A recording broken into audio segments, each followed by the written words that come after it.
que me acompañe al libro de Gálatas capítulo 1, por favor, y vamos a ver los versículos 11 en adelante. Ahora, hermano, el libro de Gálatas ha sido una gran sorpresa. ¿En qué sentido? En que he podido aprender muchas cosas personalmente que hasta llegar a este punto yo no había visto, quizás en otro tiempo, en otra lectura, en otro estudio de este mismo libro. Hermanos, el Evangelio de Jesucristo, como vimos, como acabamos de escuchar, por medio también de nuestro hermano Gustavo, es algo maravilloso. Su gracia es tan hermosa, hermano, que creo que nosotros nunca tendremos las palabras suficientes para poder describir todo lo que el Señor ha hecho por nosotros en la salvación. Y es este Evangelio y esta gracia la cual ahora el apóstol quiere presentar, hermano, como la razón de la transformación que existió y existe en su vida. Como hermanos, quizá usted recordará, y si no, si usted ha leído el libro de Gálatas, sabe que un problema que estaba viendo aquí en la iglesia o en las iglesias era, hermano, que habían entrado personas con una falsa enseñanza llamados los judaizantes. Ahora, si este nombre a usted no le dice nada, no es problema, porque quiero explicar, hermano, de manera sencilla quiénes eran estos judaizantes. Ellos eran judíos, creyentes entre comillas, vamos a ver por qué, que querían mezclar el evangelio, la salvación solamente por gracia, con la ley. No solamente pusieron ellos en tela de juicio las enseñanzas del apóstol Pablo sobre el evangelio puro, sin mancha, que trae salvación a las personas, sino también ellos empezaron ahora a criticar al mismo apóstol.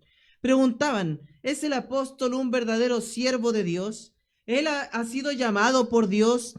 ¿Él es utilizado, era utilizado por Dios? ¿Es su ministerio algo genuino? E incluso preguntaban, ¿es su apostolado algo real, algo verdadero? Todos estos cuestionamientos fueron puestos sobre el apóstol Pablo. Las mismas personas que él había ganado para Cristo, enseñado con mucha paciencia y amor, eran ahora sus cuestionadores, por decirlo de una forma.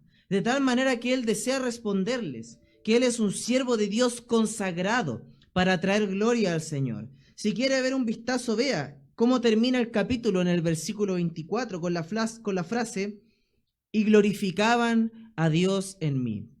Teniendo eso en mente, usted podrá notar lo siguiente: ¿cómo es que llegó el apóstol a ser alguien del cual los demás podían glorificar con sus palabras en la vida del apóstol Pablo? Y quiero partir, hermano, con una primera cosa: ¿por qué el apóstol Pablo era un siervo consagrado? Alguien, hermanos, al cual nosotros no solamente deberíamos mirar y acreditar su ministerio, sino también alguien a quien nosotros deberíamos buscar imitar con todas nuestras vidas, palabras, tiempos, recursos, etc.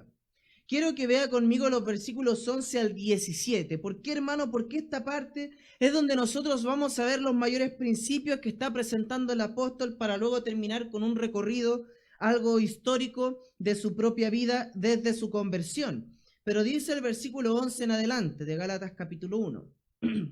Mas os hago saber, hermanos, que el evangelio anunciado por mí no es según hombre, pues yo ni lo recibí ni lo aprendí de hombre alguno, sino por revelación de Jesucristo.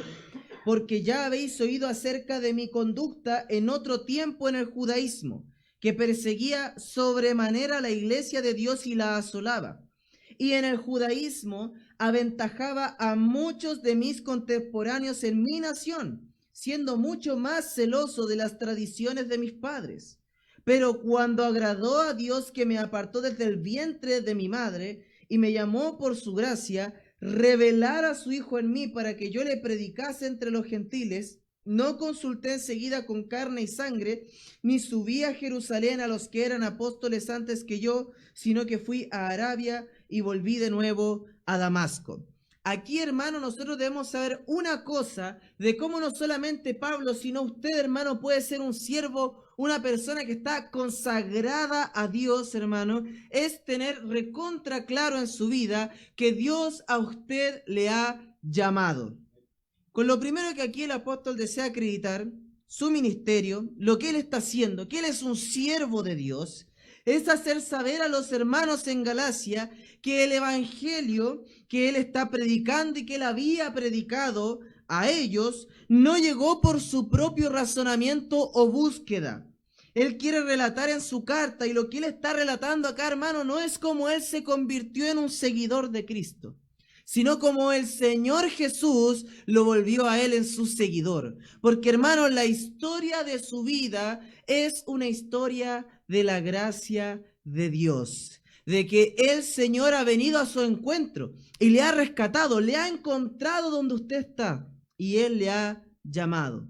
Él nos dice aquí en el versículo 11 que el evangelio que él recibió, el cual ha predicado, recuerde que evangelio, hermano, significa buenas noticias, buenas nuevas, cosas que son enseñadas, unas buenas noticias agradables a escuchar. Por lo tanto, cuando dice que el evangelio, dice que las buenas noticias anunciadas por mí, obviamente no fueron recibidas según un hombre, sino por el llamado de Dios. Obviamente aquí no está haciendo referencia a que nadie enseñó al apóstol. Cuando el apóstol se convirtió, hermano, en la ciudad de Damasco, él quedó ciego temporalmente. Él tuvo que ir a un lugar y esperar a un hombre llamado Ananías, el cual, hermano, debía acercarse a él, imponer sus manos para que él recobrara la vista y fuese lleno del Espíritu Santo. Obviamente hubo hombres importantes en la vida de Pablo que le enseñaron.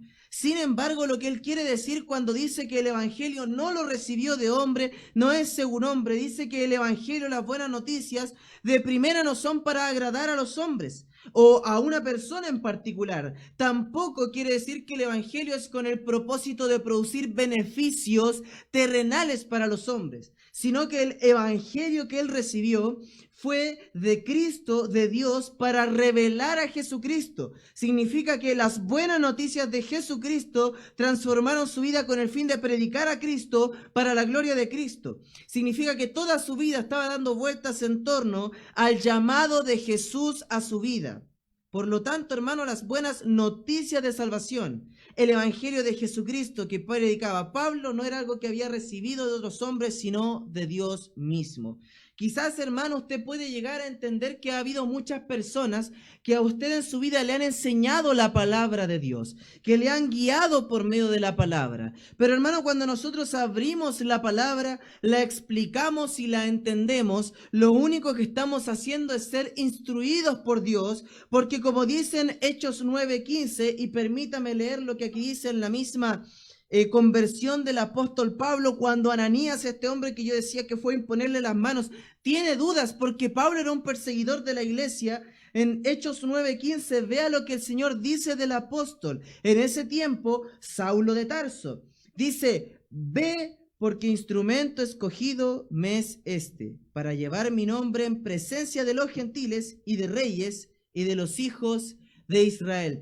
Hermanos, si nosotros podemos enseñar la palabra, si por decirlo de una forma, hermano, el apóstol estaba predicando la palabra, era solamente porque Dios le había llamado a ser un instrumento de él. La predicación del apóstol buscaba que cada persona pusiera su fe en Cristo para salvación de sus pecados, pero no así la predicación de estos falsos maestros que habían llegado.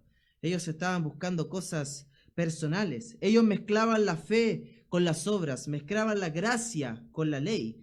Ellos añadían al evangelio diciendo: bueno, el apóstol Pablo a usted le dije que debían creer en el Señor Jesucristo y serán salvos, pero la verdad eso no es suficiente.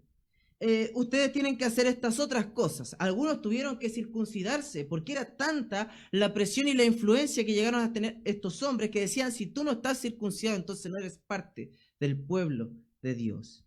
Quizás, hermano, esto suena un poco extraño para nosotros, algo alejado de nuestra realidad. Porque, hermano, sin duda, aunque usted vaya, bueno, quizás sí que estoy siendo exagerado, a la iglesia de más mala doctrina que exista, no sé si habría una forma de categorizar eso, hermano, de tener algún parámetro para evaluarlo, quizás ni siquiera, hermano, en nuestro contexto sea parte de las leyes y las prácticas circuncidarse. No, quizás no es algo tan relacionado con nosotros, pero el fondo y la sustancia es lo que nosotros debemos observar. Ellos decían: si ustedes no cumplen estas partes de la ley judía, estas tradiciones que nosotros tenemos, ustedes no son verdaderamente creyentes, ustedes no son verdaderamente hijos de Dios, ustedes no han sido llamados por Dios, necesitan cumplir todas estas expectativas. Y los Gálatas como: pero Pablo no fue, Pablo no nos predicó eso. Él dice: cree en el Señor Jesucristo y serás salvo. Eso solamente necesitamos. Y los otros diciendo, no. ¿Quién es Pablo? Pablo no es un verdadero apóstol. ¿Acaso estuvo con Jesús? ¿Acaso él recibió este evangelio de Jesús? Él era un perseguidor de la iglesia. Su predicación no es sana.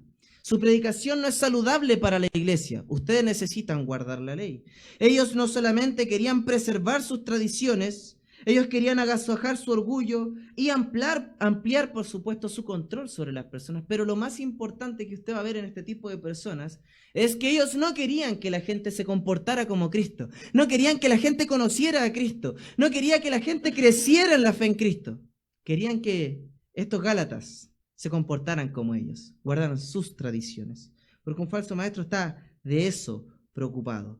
La iglesia, hermano, puede ser una comunidad la cual está llena de hipocresía y fingimiento. Lo cual, hermano, aquellos hombres como Pablo pueden ser fuertemente atacados. Y así fue con la iglesia en Galacia. Y el mismo apóstol lo que está viviendo es ese ataque. Pero vamos a seguir viendo lo que él tiene para decirnos. Porque el apóstol Pablo procede a contar su testimonio al ser encontrado por Dios y haber creído en el Evangelio, como él era muy celoso de sus tradiciones. Dice en el versículo 13 y 14 que habla del tema, dice que su conducta en otro tiempo en el judaísmo, dice que perseguía sobremanera a la iglesia. Y luego dice en el 14 que incluso para su círculo de personas que también estaban, por decirlo así, en su misma línea de pensamiento, dice que él era una eminencia en esto. No era solamente que Pablo perseguía la iglesia, no, era que él era ejemplo para otros en cuanto a perseguir la iglesia, en cuanto a celo por sus tradiciones. Y él no está solamente, hermano, mostrando aquí, y bueno, más adelante vamos a leer en Hechos 2, en Hechos 26, que dice que él incluso hacía blasfemar a los creyentes, hermano. Y esto lo hace con el fin de hacerles ver a los Gálatas lo siguiente. Dicen, miren, ¿saben cuál era mi conducta como no creyentes? Era ser tan fiel a mis tradiciones que yo perseguía a la misma iglesia con el fin de hacer cumplir mis tradiciones y encarcelaba a todo el que no pensara como yo, para mostrarles algo. Y es que estos maestros judaizantes más bien tenían las prácticas de una persona sin Cristo que una persona transformada por el Evangelio. Como le dije, hermano, la historia de cada creyente es una historia de la gracia de Dios. Pero aquellos que mezclan la fe con las obras, aquellos que mezclan la gracia con la ley, añaden a la fe que nosotros decimos tener cosas, las cuales, hermano, cuando quizás a usted le preguntan, ¿por qué eres hijo de Dios? Usted responderá con acciones que vuelve usted a hacer. Quizás ¿por qué eres un cristiano? Y uno responde, pues porque yo voy a la iglesia, pues porque el domingo estoy ahí sentado, el día miércoles voy, porque leo la Biblia. Pero hermano, la única razón por la que somos cristianos es porque hemos puesto nuestra fe en Cristo como Señor y Salvador, porque Él salió a nuestro encuentro. Esa es la gran diferencia. Él está hablando de cuando era un hijo de perdición, no cuando era creyente. Y dice, cuando no era creyente yo me comportaba como estos maestros. Es fuerte el testimonio porque él está diciendo que Dios lo liberó de ser una persona religiosa, viviendo una fe falsa, camino al infierno, y lo puso en el verdadero camino como siervo e hijo de Dios.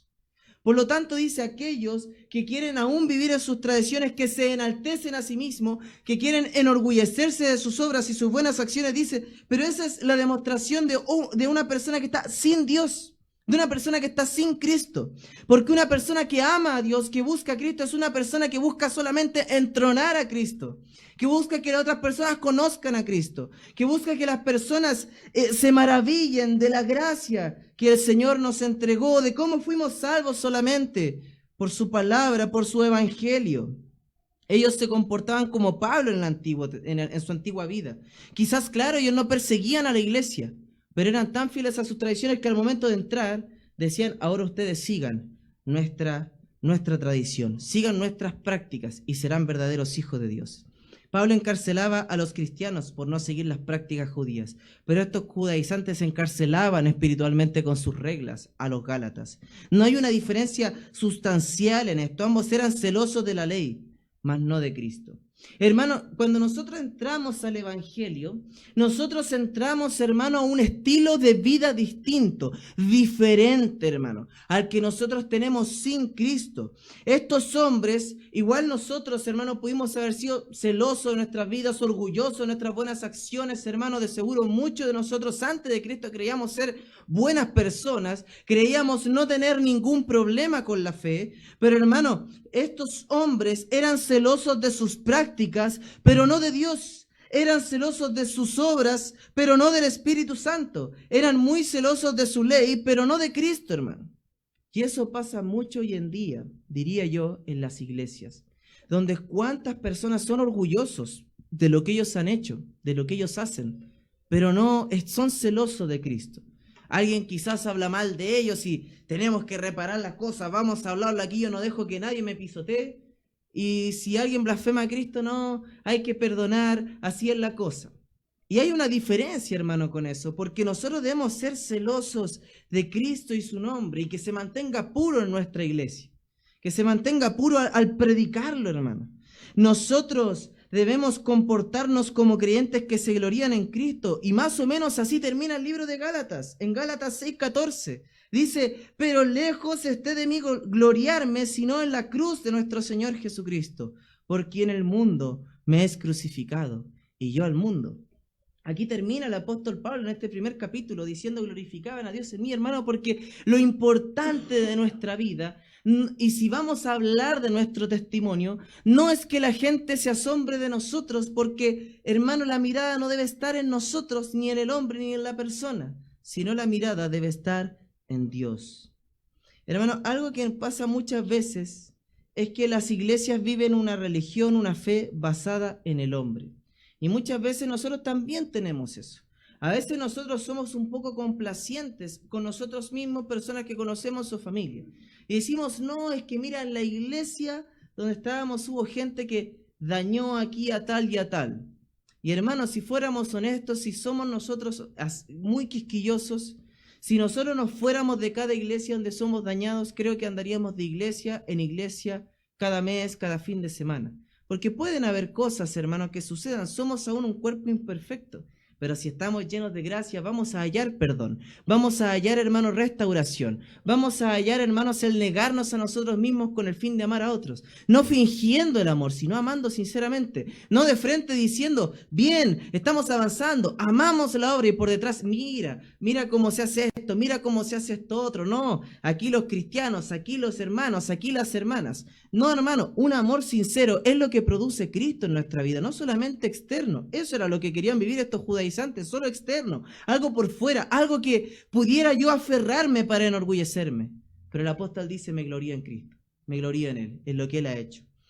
Pablo sigue hablando de su testimonio y dice en el versículo 15 que agradó a Dios que lo apartó desde el vientre de su madre. Esto suena mucho, hermano, lo que dice Jeremías. En Jeremías 1:5 dice que antes de que te formase yo había puesto mi propósito en ti. Y algo que nosotros vemos, hermano, es que cuando nosotros llegamos al Evangelio, Dios también nos pasa, por decirlo así, unos lentes espirituales, hermano, para poder entender todo lo que hemos pasado hasta este momento.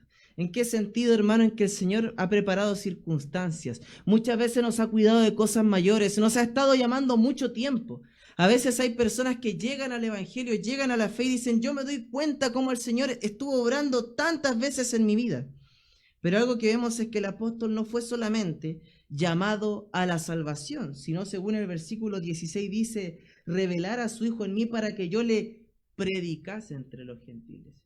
Y aquí vamos a un punto importante del llamado de Dios. Y es que Dios no solamente llamó al apóstol para salvación, lo llamó también para ministerio, servicio, entrega, involucramiento, para estar activo en la obra de Dios.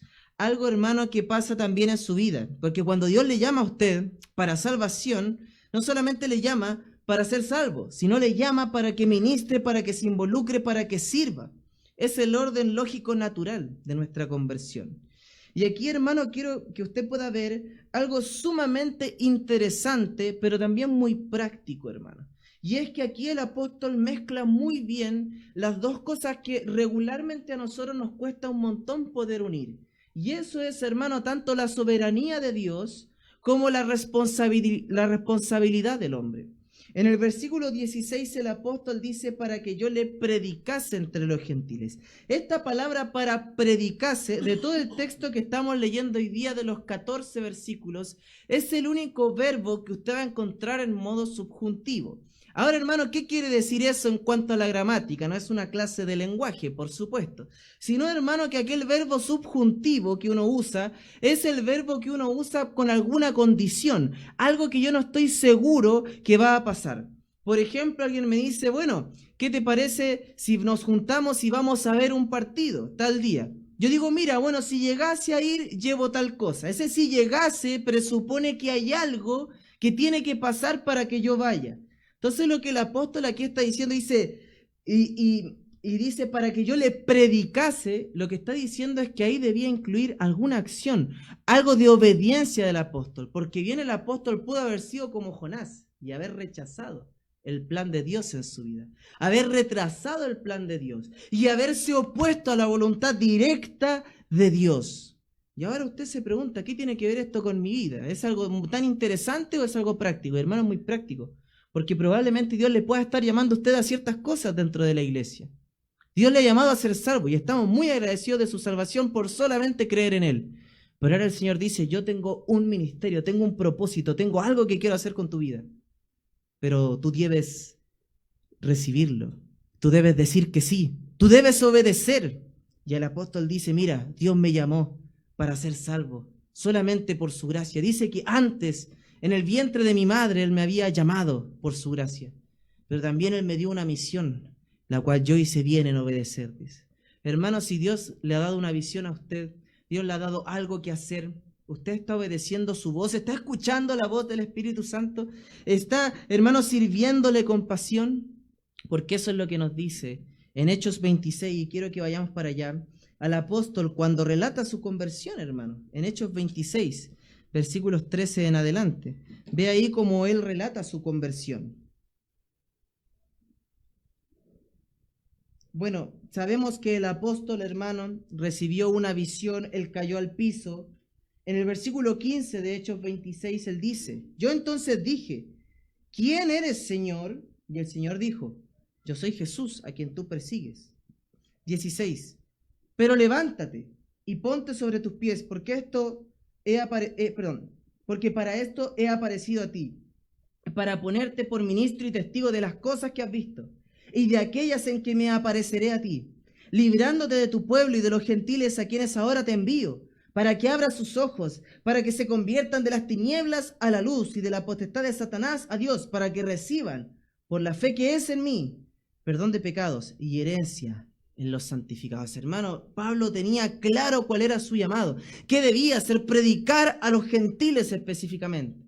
Uno diría, pero ¿cómo Pablo a los gentiles? Sí, porque eso era específicamente donde él debía estar enfocado, porque todos debemos ser, hermanos, evangelizadores, predicadores del evangelio. Pero Dios le puede estar llamando a usted a estar involucrado en una parte específica de esto, en una parte específica de la obra de Dios. Y la pregunta es, ¿cuál será, hermano? ¿Qué quiere Dios hacer con usted? Usted debe estar listo para responder, sí, Señor, heme aquí y voy. O rechazar, como Jonás, y alejarse por sus propios deseos. Hermano, en el versículo 18 al 20, quiero que usted pueda leer conmigo, puesto que vamos a ver la segunda cosa que el apóstol menciona. Y dice, después, pasados 3 años, subí a Jerusalén para ver a Pedro, y permanecí con él 15 días. Pero no vi a ningún otro de los apóstoles, sino a Jacobo, el hermano del Señor.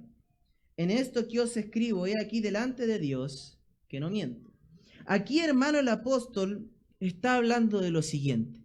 Él no solamente era un hombre acreditado, consagrado a Dios, porque Dios le había llamado a salvación, le había llamado al servicio, le había dicho que sí, sino también porque él había dedicado mucho tiempo para pasar con el Señor. El Señor le había dicho, quédate aquí, y yo voy a estar contigo. Y él se quedó 3 años, hermano. En Hechos 9 se relata cómo el Señor le dice esto. Si usted, hermano, ve el libro de los Hechos, si lo ha leído, lo más probable es que sí, pero si no, si usted lo lee, se va a encontrar con que, humanamente hablando, el apóstol Pedro, por lo menos en los primeros 12 capítulos del libro de los Hechos, es como, por decirlo así, como el protagonista, humanamente hablando. No sabemos qué es la obra de Dios y el Espíritu Santo trabajando. Pedro era una voz autorizada por Dios para dar testimonio de la transformación que sucedió con el apóstol Pablo. Aquí, hermano, el apóstol no está hablando solamente en términos de Pedro, a mí me respalda. ¿Quién los va a respaldar a estos judaizantes? No, hermano, no está hablando así, no está echando el currículum, no está echando, hermano, a su papi, por decirlo así, a la defensa. No, hermano, no está haciendo eso el apóstol Pablo. Sino lo que él está haciendo es decir, mira, cuando yo pasé tiempo con el Señor, hubo alguien que pudo confirmar eso, y fue Pedro. Ahora usted dirá, claro, Pedro, fácil, era como el líder.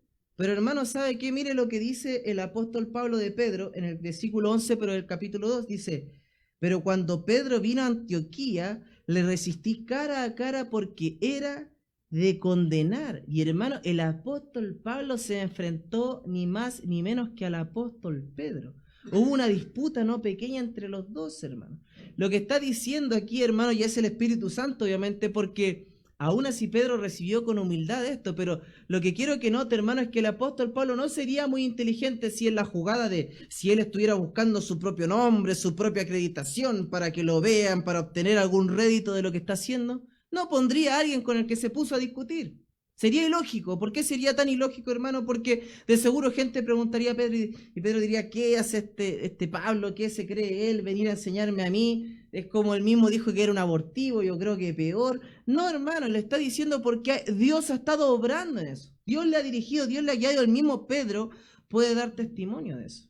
Y él en todo ese tiempo, en esos 3 años que Pedro puede dar testimonio, donde también conoce al medio hermano del Señor, a Jacobo o Santiago, hermano, él pasó 3 años con el Señor, similar a los 3 años que pasaron los 12 discípulos con el Señor. Pero hermano, aquí en el versículo 20 dice, en esto os escribo, he aquí delante de Dios que no miento. Hermano, esa palabra para he aquí es el único mandato de todo el pasaje que nosotros estamos leyendo. Todo lo anterior el apóstol está hablando, pero el único mandato que le da a los creyentes es créanme. Ese es el mandato, créanme, creedme, dice. No lo pongáis más en duda. Ese es el mandato de todo lo que usted está viendo acá, lo que le dice el apóstol. Porque él está dando testimonio de la gracia de Dios en su vida. Ahora, hermano, la última cosa que quiero que usted vea es en los versículos 21 en adelante. Dice, después fui a las regiones de Siria y de Cilicia, y no era conocido de vista a las iglesias de Judea que eran en Cristo. Solamente oían decir, aquel que en otro tiempo nos perseguía, ahora predica la fe que en otro tiempo asolaba. Y glorificaban a Dios en mí.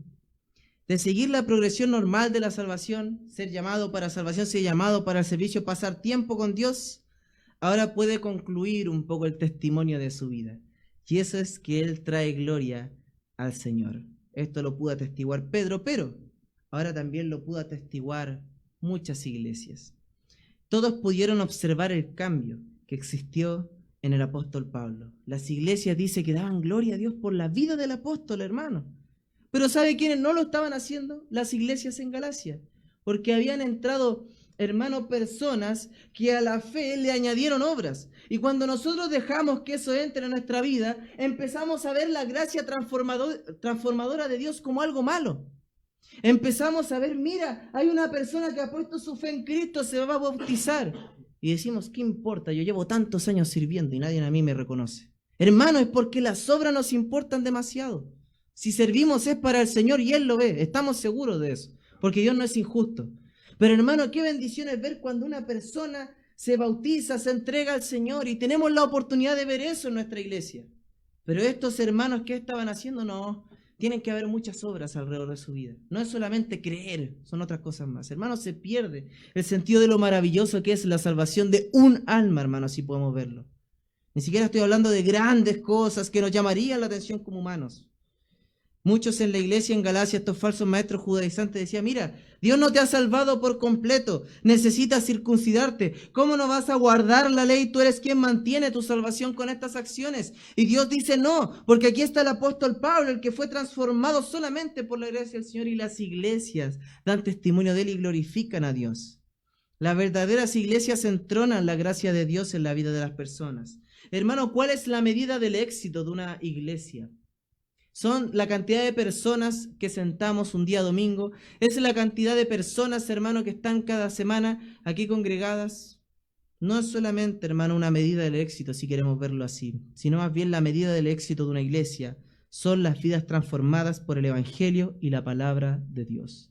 Sean 10 o sean 10.000, hermano, porque Dios nos ha llamado a predicar su palabra con fidelidad y que nosotros, como Pablo entendió, se me ha revelado Cristo a mí para yo poder revelar a Cristo a otros o hacer visible. Hermano, usted tiene una misión: haga visible a Cristo a otros. ¿Y qué quiere usar Dios? Quiere usar su vida, quiere usar su testimonio, hermano. Aquí, hermano, si usted ve en esto solamente restricción, quiero que vea, hermano, una increíble esperanza, porque vea el versículo 23. Dice: aquel que en otro tiempo nos perseguía, ahora predica la fe que en otro tiempo asolaba. No piensa, hermano, que esto es una bendición. Piense en su mamá, en su papá, en su hermano, en su esposo, en su hijo, en aquel que ahora dice rechazar a Cristo. Y que a usted le duele, que usted ora por su salvación, busca su salvación. Que usted pide a Dios que cambie, que pida a Dios que su vida dé un giro de 180 grados. Si usted está orando y pide a su Dios que pueda hacer eso, ¿no sería esperanzador que un día se diga de él: mira, aquel que rechazaba a Dios ahora está con nosotros? Mira, a él que decía ser ateo ahora cree en Dios y creyó para salvación. Mira, a aquel que era un maltratador en su hogar ahora ama a su esposa. Mira, a aquel que bebía, que pasaba los fines de semana en fiestas, en perdición, ahora quiere servir al Señor. ¿No es una bendición que en nuestra vida se hace la esperanza y sea la esperanza en la vida de otros hermanos? ¿No es tan esperanzador para nosotros escuchar el testimonio del apóstol Pablo? Entonces pensemos, ¿cómo puede mi vida entonces ser o colaborar con esta misión de Dios? Hermano, de testimonio de Cristo. Porque ¿cuál es la conclusión de todo? Glorificaban a Dios en Pablo, glorificaban a Dios en él. Cuando nosotros vemos la vida de una persona transformada, no solamente vemos, no es que a él lo cambió esto otro, lo cambió aquí, hermano. El único cambio verdadero, duradero, real, genuino que puede existir en nuestra vida es si es por medio de este evangelio, de esta gracia del Señor. Por eso, hermano, ¿qué más pudiéramos nosotros pedir en nuestra vida sino que glorifiquemos al Señor? Traigamos honra a su nombre, que otras personas le conozcan por medio de su testimonio. Que, hermano, que el mundo pueda ver un cambio en usted notorio y reconozcan a Dios obrando en su vida. ¿Será ese el mayor honor que tendremos en esta vida? ¿Cómo pudo el apóstol Pablo ser consagrado a Dios? Primero, porque sabía, entendía que Dios le había llamado para ser salvo, pero también para servir, pasando tiempo con Dios. Y por último, al estar tan insertado sirviendo en la iglesia, que todos daban gloria. Mira, ahora este hombre que perseguía a la iglesia, ahora predica la fe que perseguía. Pasó de encarcelar a los hermanos a edificarles en la fe, y de causar terror en las iglesias a que las iglesias glorifiquen a Dios en él. Un cambio de ese estilo, hermano, solamente es producido cuando se predica el verdadero evangelio del Señor. Pero, hermanos, si nosotros lo diluimos, lo mezclamos con obras, solo tendremos lleno de santurrones y sepulcros, como dice el mismo Señor Jesús, blanqueados, centrados en lo externo, esperando solamente estos cambios visibles a los ojos humanos, pero no hechos desde la raíz como Cristo al morar en nosotros.